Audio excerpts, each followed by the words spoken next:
Good, happy Tuesday evening, May 5th, 2020.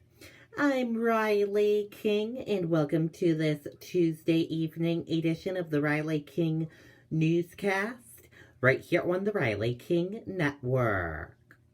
We have a lot of news to get to this Tuesday evening, so let's begin. First up, COVID-19 in New Hampshire. What you need to know information. Let's take a look.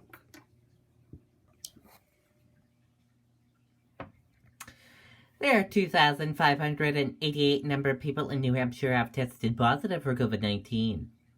1,177,784 number of people in the United States who have tested positive. 86 number of deaths from COVID-19 in New Hampshire. 286 number of people who have been hospitalized with COVID-19 in New Hampshire. And 68,442 number of deaths from COVID-19 in the United States. This map of New Hampshire shows you where cases of COVID-19 are in towns and cities of New Hampshire. Rochester, 24 cases of COVID-19.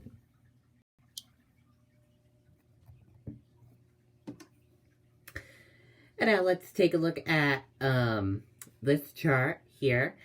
It talks about new cases each day in New Hampshire.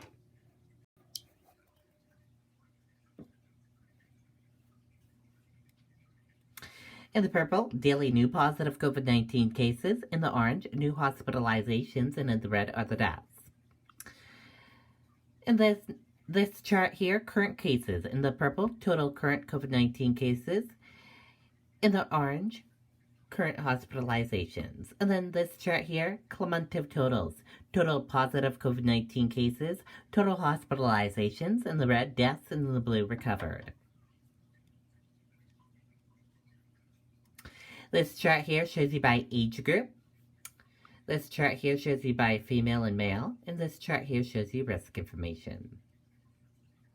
This chart here shows you race/ethnicity of cases. And this chart here shows you percent of New Hampshire population. Your common symptoms: fever, lack of smell, cough, and difficult breathing and chills. How it spreads, and prevention tips.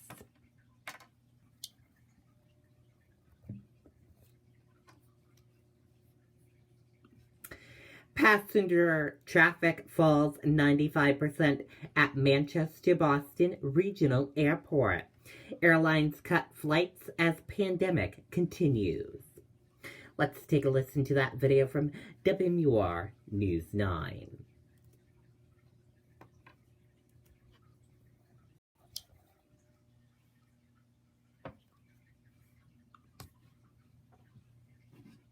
When you cut lawns for a living, reliability matters. The Kubota commercial lineup, with purpose-built mowers like the Z700, SZ, and W Series, decrease downtime and increase productivity. And a comprehensive fleet program with special discounts and free loaners helps grow your business. One perfectly manicured lawn at a time.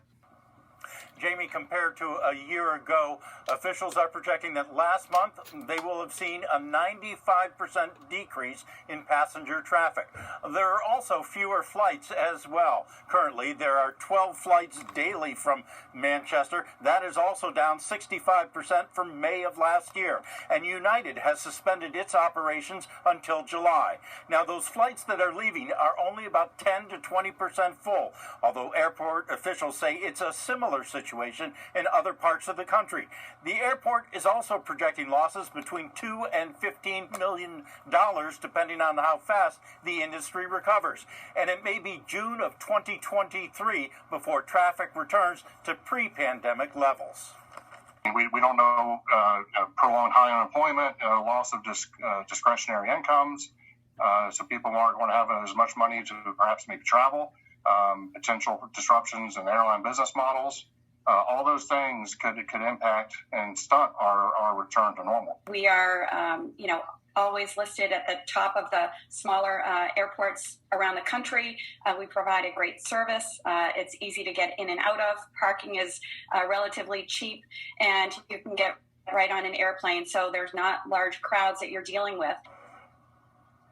Now, Mayor Craig says the airport director and his staff are doing an excellent job, and she has complete confidence in them. She adds that projected losses at the airport will not impact the city's budget because the airport is considered a separate enterprise. Reporting live in Manchester, Ray Brewer, WMUR News 9. Okay, and there you go on that video and that report. And now let's take a look at your coronavirus in Massachusetts for today. And here's a look at that information for Tuesday, May 5th. New cases, 1,184. 2-week COVID-19 case trend. New daily cases in the blue and in the yellow 7-day average. In cases in intensive care, 914. Total deaths, 4,212. And long-term care deaths, 2,520.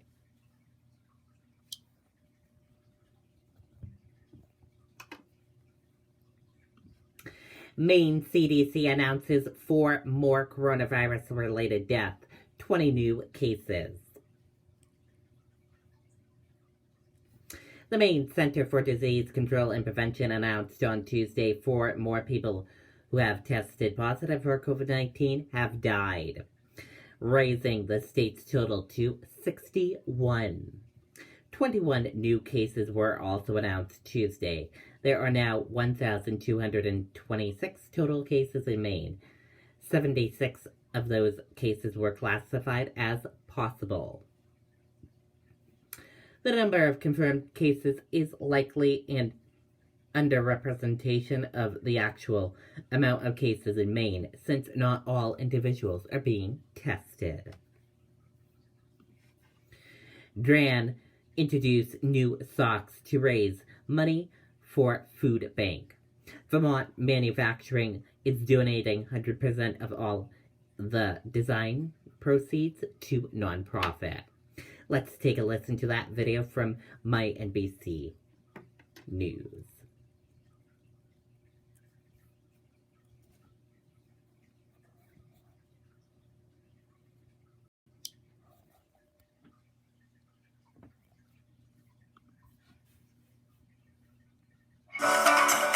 We need a new generation of farmers, and these farmers need to be farmers who take Project Community this afternoon. A Vermont manufacturer is doing what they know best to help out their neighbors. NBC5's Ross Ketchke shows us the new designs being made by Darn Tough. Something new is coming off the assembly line at Darn Tough Socks in Northfield, as the iconic Vermont brand does what it knows best to help its neighbors. This is one of those things that it's just fundamental to who we are. When the coronavirus pandemic first hit, Darn Tough wanted to find a way to help out the community. They didn't have the right kind of hardware they'd need to turn around their whole operation and start making things like masks, but knew that they could keep pumping out socks. So they came up with a brand new design, and every cent of every one of those new designs sold is going directly to the Vermont Food Bank. It's our own neighbors and our own family, friends, people we know, or just members of the community that we wanted to be able to help out. The food bank serves as a central hub and distribution point for community pantries across the state. Now they're seeing an unprecedented spike in need as the coronavirus pandemic puts tens of thousands of Vermonters out of work. It's going to be over a year before people really start to recover, because once you lose that cushion, it takes a long time to build that back up, and the food bank really wants to be there for people throughout this crisis. They've opened thousands of pairs that will soon be on the feet of their customers, each one costing about $22. If we sell through what we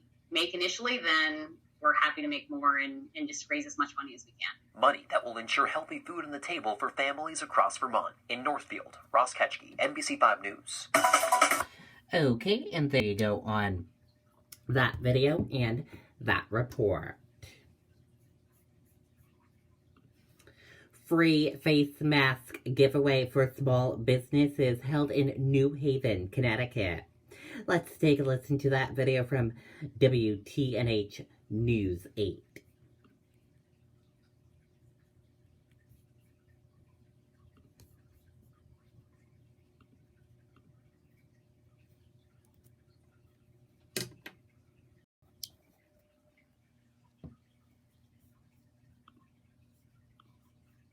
Connecticut businesses are going to be allowed to reopen with some changes. And one of the biggest changes is workers, customers, everybody's going to have to wear a mask. Now, the question becomes, where does everybody get all those masks? Today, they gave away a few thousand of them right here.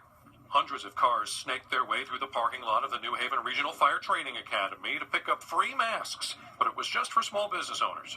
It's important to help support our businesses and keep everyone safe, employees and customers. The city, the state, and the Connecticut Business and Industry Association sponsored the event for folks like Jake the plumber, who says it's tough to buy masks these days. Oh, real hard. We can't find them nowhere. So I'm glad to see this. But New Haven's mayor says he wants to see more masks on the streets of the Elm City. People have to understand that it is compassionate to wear a mask. A mask doesn't necessarily protect you. It keeps your viruses from impacting other people. So when you see people out there not wearing masks, they're not doing their responsibility to keep others safe. Those masks will be even more important as some of these small businesses start to open. The masks will help contain the virus and prevent a second wave of COVID-19. If we start to open up, and then all of a sudden we have to close up again, that's going to have a longer-term impact. And so we need to make sure we're supporting our businesses and making sure that they're careful in the way that they open up and operate. And Mayor Elliker reminds everybody that when he's talking about wearing masks in public, he doesn't necessarily mean a surgical mask. Certainly doesn't have to be one of those N95 masks. Any kind of cloth covering that can cover your mouth and nose will do. And if you're looking for tips about how to maybe make one on your own, we have that on our website, WTNH.com. In New Haven, I'm Kent Pierce, News 8. Okay, and there you go on that video and that report.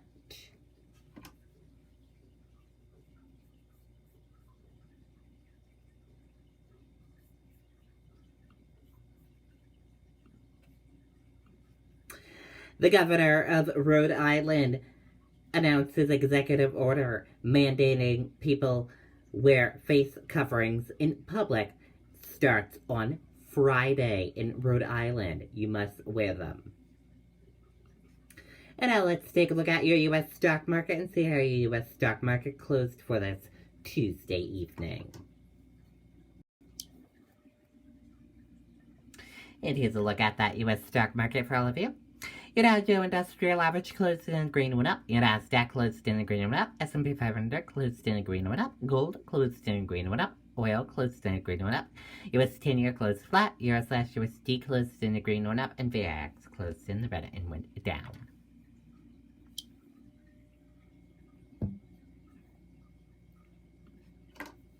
Stocks rise for a second day with Dow up 100 points as investors bet on the economy reopening. Stocks rose on Tuesday as investors bet the U.S. economy could start reopening again, while oil prices jumped for the fifth straight day. Life returning to something like normal in Italy. Let's take a listen to that video from ABC News.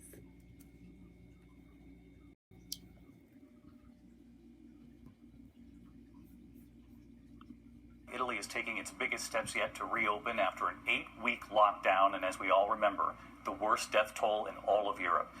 Millions today going back to work, but there were major changes, including that technology, those sensors, looking for fevers. ABC's James Longman tonight from Italy. Italy's outbreak was one of the earliest outside China. Its nightmare warned the rest of the world what would come. But today, Europe's longest lockdown easing after almost 2 months, allowing a return to work for more than 4 million people, construction and manufacturing back, parks open, and families able to reunite after weeks apart. But this is a cautious first step. Documentation is still needed to go outside. Masks and gloves required in some areas on public transport. Commuters screened for signs of fever. This was a national trauma that will take time to heal. The town of Bergamo was one of the hardest hit. This is the road on which military vehicles were pictured carrying the bodies of the dead from the cemetery out of town. It was a key moment, really, that woke this country up to the true scale of the crisis. But the mayor here says the death toll may be as much as 5 times what's been reported. Bergamo's hospital attracted global attention. It was almost an apocalypse. Very severe acute respiratory failure. And dozens of patients a day. Dr. Roberto Consentini runs the emergency unit the world saw overwhelmed. When I saw with my eyes several patients all over the emergency room with the helmet and with oxygen, in that moment I realized that it could have been terrible. Figures talk to the brain, but images talk to the heart. But tonight, as people try to return to life, the danger of a second wave follows. And James Longman, who's made the trip back to Italy for us. And James, of course, the world is watching, the U.S. is watching, and the question, how quickly will Italy be able to determine if they need to slow down or pull back somewhat on the reopening? Well, David, this is essentially a test. In 2 weeks, shops are scheduled to reopen. 2 weeks after that, cafes and restaurants. But if at any time they detect a big second wave, all of that stops. David? James Longman with us again tonight. Thank you, James. Okay, and there you go on that video and that report. And that does it for this evening edition of the Riley King Newscast, right here on the Riley King Network. Thank you for watching this evening edition. I hope you all have a great rest of your Tuesday evening, and I'll see you back here tomorrow for another newscast. And I'll have a news report coming up in a little bit. Good night and bye, everyone.